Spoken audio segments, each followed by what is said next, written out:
यह एक बहुत बड़ा खुलासा है। यह दिखाता है कि किस प्रकार हिंदुस्तान के अंदर एक सरगना है, हिंदुस्तान के अंदर एक ऐसा गैंग है जो कहीं ना कहीं भारतवर्ष को ही नीचा दिखाना चाहता है, भारतवर्ष द्वारा स्थापित किए हुए कीर्तिमानों को यह नीचा दिखाने की कोशिश कर रहा है। और यह सरगना जो है यह केवल भारतवर्ष में है ऐसा नहीं है, it is an international conspiracy, एक अंतर्राष्ट्रीय साजिश है। और बहुत सारे डॉट्स, बहुत सारे जो कैरेक्टर्स होते हैं वो भारत में भी हैं और भारत के बाहर भी हैं। आज आपने अखबारों में सुबह पढ़ा होगा न्यूज क्लिक के विषय में। न्यूज क्लिक एक पोर्टल है, कुछ ऐसे पोर्टल्स हैं हिंदुस्तान में जो मीडिया का चोगा ओढ़ करके मीडिया बनने की कोशिश करती है मगर वो मीडिया नहीं है। तो न्यूज क्लिक भी ठीक उसी प्रकार का एक पोर्टल है जो मीडिया हाउस नहीं है मगर कहीं ना कहीं अपने आप को मीडिया के रूप में दिखाने का प्रयत्न करती है, भरसक प्रयास करती है। और आपने इस खबर में पढ़ा होगा किस प्रकार से करोड़ों रुपए, मैं उसका तथ्य आगे रखूंगा, भूमिका में पहले पूरे विषय को संजोता हूं फिर तथ्य रखूंगा, किस प्रकार करोड़ों रुपए विदेशों से संदिग्ध हिंदुस्तान आए हैं और उनका एक ही मकसद था हिंदुस्तान के सरकार और हिंदुस्तान का जो सिस्टम है उसको धता बताना, उसको फेल्ड बताना और विदेशों को, विदेश की जो ताकतें हैं और खास करके अन्य देशों का हिंदुस्तान में प्रोपेगेंडा करना। We have seen this most important news article today as to how money trade in fact was there from foreign nations, as to how dubious characters were involved, and the only agenda of these so-called portals, and in this particular one, the portal called NewsClick, the only agenda is propaganda of a foreign nation and demeaning India's name. ये इस प्रकार का एक साजिश भारतवर्ष में चल रहा है। बंधुगण, आप सबने देखा होगा कुछ लोग अपने आप को एक्टिविस्ट कहते हैं, कई लोग इनको अर्बन नक्सल भी कहते हैं, माओइस्ट भी कहते हैं, ये लोग अपने आप को एक्टिविस्ट कहते हैं। ये एक्टिविस्ट और ये जो पोर्टल वाले हैं जो मीडिया का चादर ओढ़ करके अपने आप को मीडिया के रूप में प्रोजेक्ट करते हैं, कुछ विदेशी ताकतें, उसके साथ साथ भारतवर्ष के मेन स्ट्रीम राजनेता भी कुछ ऐसे हैं जिनका एक बिल्कुल सरगना बना हुआ है, एक ग्रुप बना हुआ है और बहुत ही प्लान तरीके से, बहुत ही सामंजस्य के साथ ये काम करते हैं। और इनका मकसद होता है भारतवर्ष में अनरेस्ट फैलाना, भारतवर्ष में अराजकता फैलाना, भारतवर्ष में कंफ्यूजन अर्थात भ्रम की स्थिति को उत्पन्न करना। This is part of an international tool kit. हमने टूल किट के विषय में आपको अवगत कराया था, टूल किट का जो है पूरा का पूरा पर्चा आपके सामने रखा था। बंधुगण, आज ये जो न्यूज क्लिक के बारे में अखबारों में छपा है, जो तथ्य सामने आया है, एक बात स्पष्ट होता है कि ये टूल किट केवल हिंदुस्तान में कुछ राजनीतिक दल चला रहे हैं ऐसा नहीं है। हिंदुस्तान के बाहर भी एक बहुत बड़ा ऐसा परियोजना है, एक प्रयोजन है, एक प्लान है, एक कॉन्स्पिरेसी है जो इस टूल किट का हिस्सा है। तो it would not be wrong two point out that apart from a domestic tool kit there is an existence of an international conspiracy in form of an international toolkit. आप सब ने देखा होगा कि जब भी हिंदुस्तान में कुछ अच्छा होता है, हमारी वैक्सीन नीति आप देख लीजिए, पूरे विश्व में हमारे वैक्सीन नीति को लेकर सराहना की गई, वैक्सीन मैत्री को लेकर सराहना की गई। किस प्रकार से हमने अपने देश में, इतने बड़े देश में 130 करोड़ जनता को हम वैक्सीनेट कर रहे हैं, उसमें भी किस प्रकार से हमारे देश को बदनाम किया जाए, हमारी वैक्सीन नीति को बदनाम की जाए, यह कुचेष्टा कुछ लोगों ने, कुछ संगठनों ने, कुछ संस्थाओं ने किया है और कुछ पोर्टल्स ने भी किया है। आज समझ में आता है ये किस प्रकार से हो रहा था, फॉरेन फंडिंग के माध्यम से हो रहा था। सेंट्रल विस्टा, ये उदाहरण मैं आपको दे रहा हूं बंधुगण कि किस प्रकार एक सोची समझी साजिश चल रही है।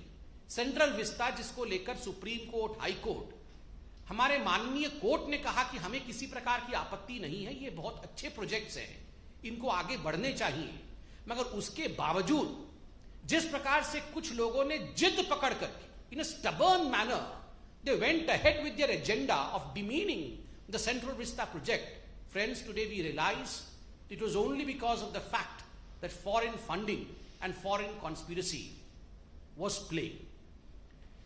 Farmer agitation, बंधुगण, प्रधानमंत्री नरेंद्र मोदी और हमारी सरकार फार्मर्स को अन्नदाता मानती है और अन्नदाताओं के साथ किसी प्रकार का अन्याय ना हो, इसलिए हम आगे बढ़ते हैं। किंतु इस पवित्र रिश्ते को किस प्रकार से इसमें दरार डाला जाए, इसमें भी साजिश की गई।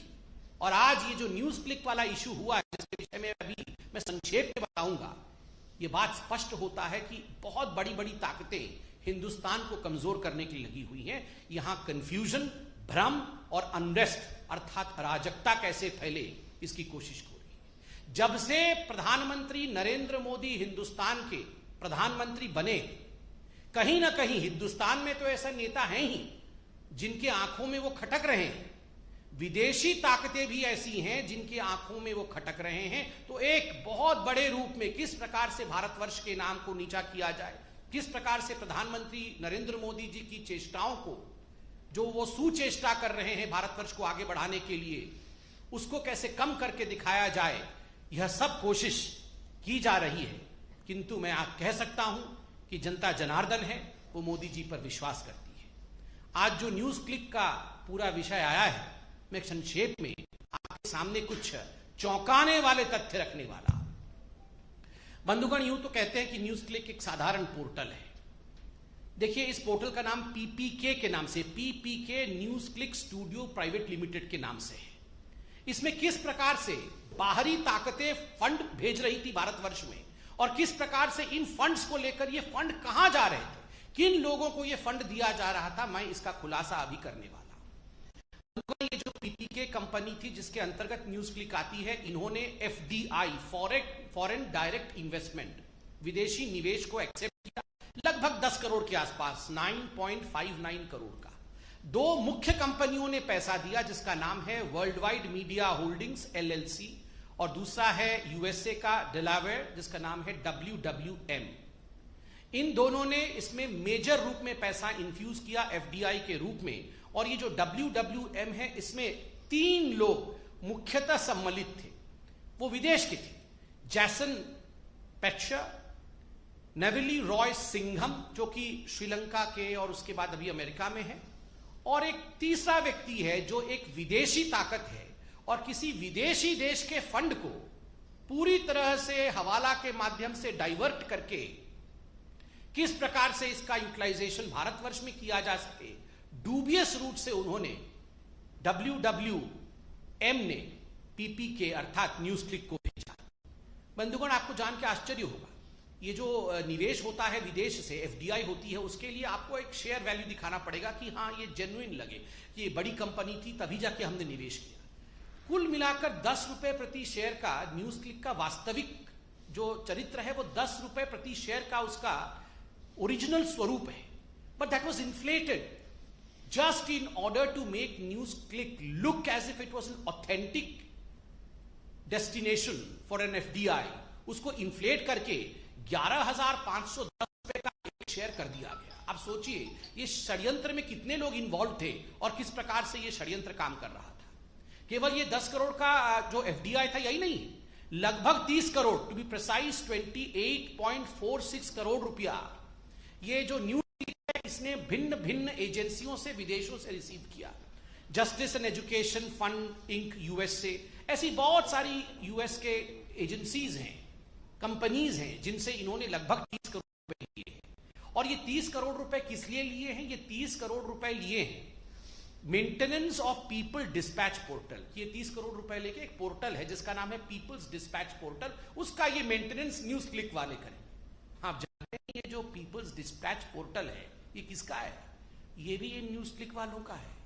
अपने ही पोर्टल को मेंटेन करने के लिए यूएस की कुछ कंपनियां, विदेशी कंपनियां, वो इनको 30 करोड़ रुपए दे रहे हैं। और बदले में कहा गया हम आपको एक्सपोर्ट सर्विस देंगे, मतलब हम बहुत बढ़िया मेंटेनेंस करेंगे और आपको बताएंगे कि हमने कैसे मेंटेन किया, हम सर्विस अपना एक्सपोर्ट करेंगे। मगर जब इनके प्रमोटर्स से पूछा गया कि आपने क्या सर्विस एक्सपोर्ट किया, तो उनके पास कोई जवाब नहीं है। अर्थात ये विदेशी ताकतें जो हैं, ये पैसा किन्हीं और कारणों से भेज रही हैं। ये न्यूज पोर्टल के मेंटेनेंस का तो केवल बहाना है, कारण कुछ और है। अब मैं कारण बताता हूं, किन किन लोगों को इस न्यूज पोर्टल के माध्यम से पैसा गया। ये करोड़ों रुपए बाहर से आए, 30-40 करोड़ तो मैंने अभी हिसाब दिया है, न जाने और कितना आया होगा। अब ये पैसा गया कहां? मैंने आपको कहा था कि हिंदुस्तान के अंदर ऐसे कुछ राजनेता हैं, ऐसे कुछ एक्टिविस्ट हैं जो चाहते हैं कि हिंदुस्तान में एक माहौल भ्रम का और अनरेस्ट का बने। आपको याद होगा गौतम नौलखा, क्योंकि एल्गार परिषद के जो माओइस्ट लिंक थे वो अरेस्ट हुए थे। गौतम नौलखा, कई लोगों ने उन्हें अर्बन नक्सल भी कहा, और गौतम नौलखा जिन्होंने भीमा कोरेगांव केस में हिंदुस्तान में अनरेस्ट फैलाने की कोशिश की थी, उनको इसमें से लगभग 21 लाख रुपए मिले। ये तो एक रिकॉर्ड हमारे पास है, आज अखबारों में भी छपा है। न जाने कितने सोर्सेस से ऐसे कितने रुपए इस प्रकार के एक्टिविस्ट्स को मिलते होंगे, यह चौंकाने वाला है। 21 लाख रुपए गौतम नौलखा को मिले। दूसरा, इसमें से लगभग 52 लाख रुपए बप्पादित्य सिन्हा। बप्पादित्य सिन्हा कौन है? बप्पा आदित्य सिन्हा है, ये एक बहुत प्रमुख व्यक्ति हैं, शेयर होल्डर भी हैं न्यूज क्लिक के, पीपीके के।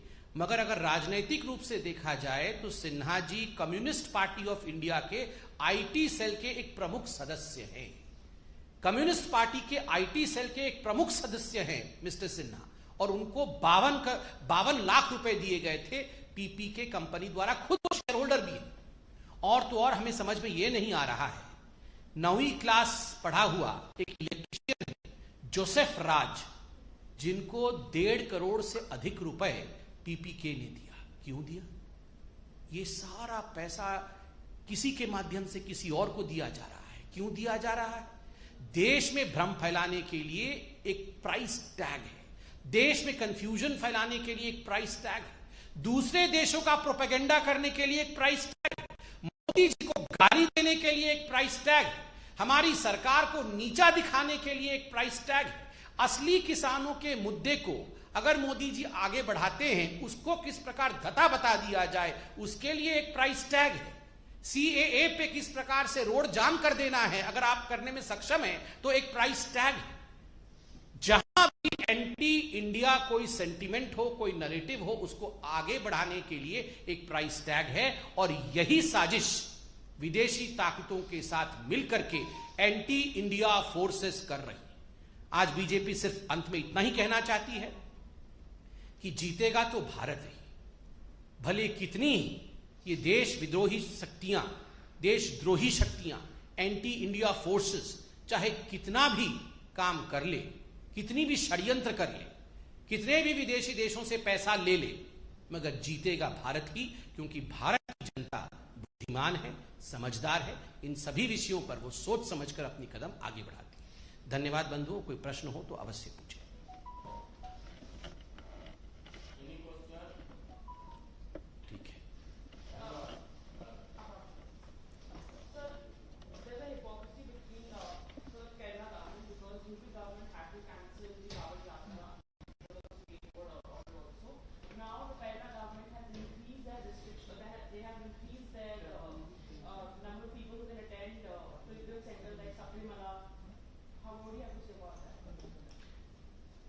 See, as far as COVID is concerned, it is a matter of concern. We all have to follow COVID appropriate behavior. The Prime Minister of the country, the government of the day, the Supreme Court and all other courts have instructed us, have advised us accordingly. But I firmly believe that selectivism is something which has been taunted, which has been in fact called out by the citizens of this country. As far as the Kerala government is concerned, the news that has come out today, that despite the fact that the state of Kerala is reeling under high pressures of COVID, we have increased COVID patients there. We have to take great many steps to see to it that people do not fall ill. But is it appeasement? What Kerala government is doing is something which people are asking. I firmly believe that the Kerala government would heed to all these advices and will see to it that the citizens of Kerala are protected.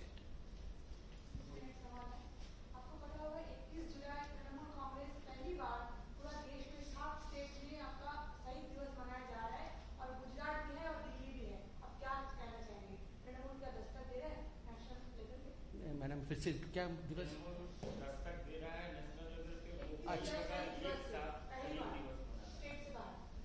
नहीं, state से बाहर शहीद दिवस मना रहा है, अच्छी बात है। वो एक डेमोक्रेटिक कंट्री है हमारी, कोई भी शहादत को अपनी आंखों को नम कर सकता है शहादत में। मगर जो हमारे कार्यकर्ता शहीद हुए हैं बंगाल में, जिस प्रकार से हजारों लोग बेघर हो गए, जिस प्रकार से हमारे पार्टी के माताओं और बहनों के साथ जो ट्रीटमेंट हुआ है, न जाने कितने लोगों को मार दिया गया है, महिलाओं का बलात्कार हुआ।